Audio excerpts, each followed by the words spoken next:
We have a Hayward S200 with 250 pounds of glass and a 1.5-horse pump, but the top diffuser keeps coming off and I find it lying in the glass when I take the filter apart.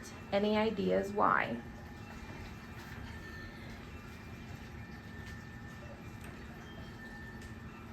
I guess, are we talking about the air vent inside, or are we talking about the top, I guess it's a tube with like a funnel on it with the fingers. I'm assuming that's what you're calling the diffuser. Or that little thing that goes Well, on the top. that's just an air vent, right. Okay. But they said diffuser, which when you look inside the filter, the tube comes up and it spreads out and it looks like kind of fingery around the top. Okay. That's what I would call a diffuser. If that's coming off, there's clearly too much pressure in the filter, which again, 250 pounds of 250 pounds of glass is way too much. in a way too much 200. glass in an S200 or 20-inch filter. So something is off there.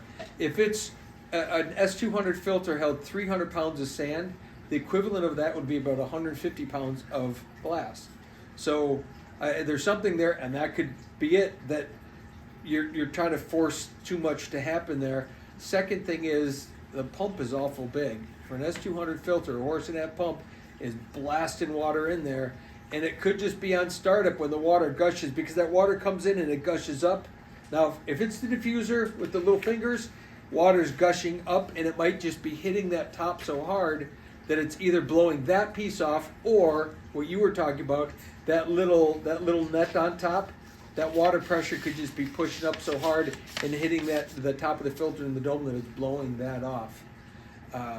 But an S200 filter probably should be running a 3/4-horse pump more than likely.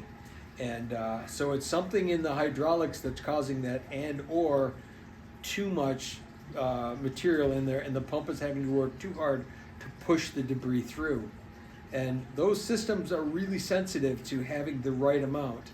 When you take the top off, if you took all those bolts out and you took that S200 top off, the top of your glass should be that far down from the lip probably, but thereabouts. If it's over the top of that lip, it's too much, and you're just causing too much pressure inside. So you got to look at the volume of actual material needed for filtration. And in my recollection, it's been many years since I've taken an S200 apart, but that sand was below that lip, and so that glass should be below that lip as well.